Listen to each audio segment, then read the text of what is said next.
परम पूजनीय गुरुजी राष्ट्र की स्थिति से चिंतित नहीं थे, ऐसा नहीं, लेकिन चिंता में से वो एक चिढ़ पैदा करना चाहते थे। यदि आज देश की स्थिति अच्छी नहीं है तो हम इसे अच्छा बनाएं। अगर आज हम दुर्बल हैं, अगर आज हम अभाव से ग्रस्त हैं, अगर भारत माता का कोई भी पुत्र या पुत्री सम्मान से, समृद्धि से जीवन यापन करने की क्षमता नहीं रखता, तो ये हमारे लिए चुनौती है और हम इस चुनौती का सामना करके भारत के भाग्य को बदलेंगे।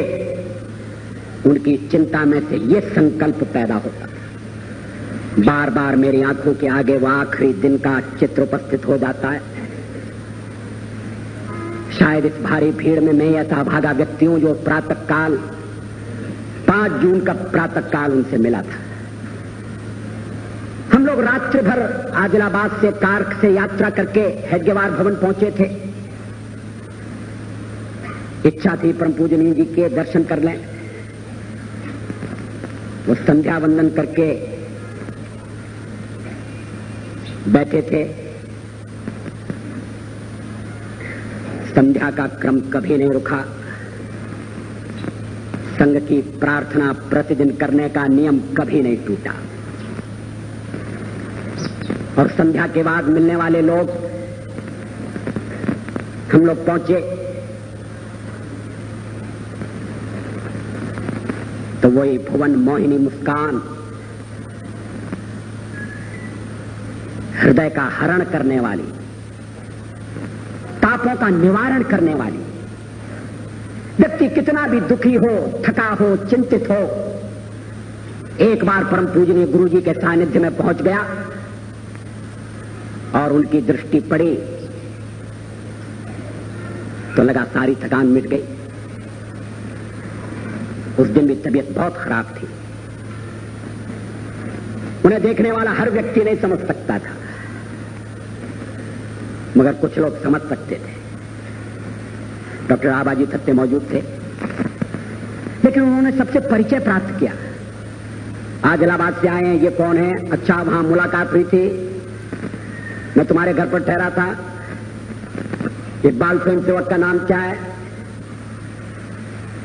हम लोग जनसंघ के कार्यकर्ता थे। कैसा कार्यक्रम हुआ? फिर जब एक डॉक्टर का परिचय कराया गया तो उन्होंने कहा, आप कौन से डॉक्टर हैं? मैं एक ऐसे डॉक्टर को जानता हूं जो किसी मरीज को देखने के लिए गए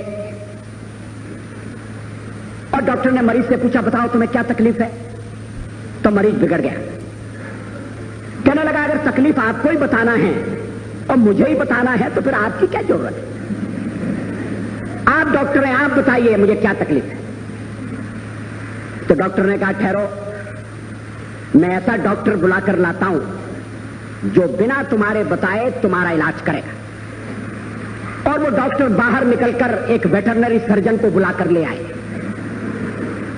एक जानवरों के डॉक्टर को बुलाकर ले आए। कहने लगे कि ये तुम्हारा इलाज कर सकते हैं, इनके मरीज को कुछ बताने की जरूरत नहीं पड़ती, ये स्वयं सब कुछ समझ लेते हैं। तो फिर उन्होंने जो हमारे साथ डॉक्टर थे उनसे पूछा, आप कौन से डॉक्टर हैं? ये विनोद था, वो जानते थे वो डॉक्टर कौन है। मगर मृत्यु दरवाजे पर खड़ी थी, शरीर साथ छोड़ रहा था, संसार के बंधन एक एक करके टूट रहे थे। परम पूजनीय गुरु जी जानते थे अंतिम बुलावा आ गया है। प्रातःकाली उन्होंने कहा था, घंटी बज रही है। For whom the bell toll, ये घंटी किसके लिए बजती है? लेकिन स्वयं सेवक आ गए तो मरण को भी मानो एक तरफ रख दिया, पीड़ा को पी गए, शरीर की व्यथा को भूल गए और स्वयं सेवकों के साथ हंसी, विनोद, परिचय। चाय लाओ। चाय भी उनके लिए एक लोक संग्रह का साधन थी। उन्हें यह भी स्मरण था कौन चाय पीता है, कौन नहीं पीता। मेरे पेट में तकलीफ थी, मैंने चाय पीना बंद कर दिया था। ऑपरेशन के बाद मैं पीने लगा। मगर उन्हें स्मरण था कि ये चाय नहीं पीता है। कहने लगे नहीं अटल चाय नहीं पीता, दूध लाओ। मैंने कहा पीना शुरू कर दिया। तो कहने लगे चलो अच्छा, उतनी तकलीफ कम हो गई।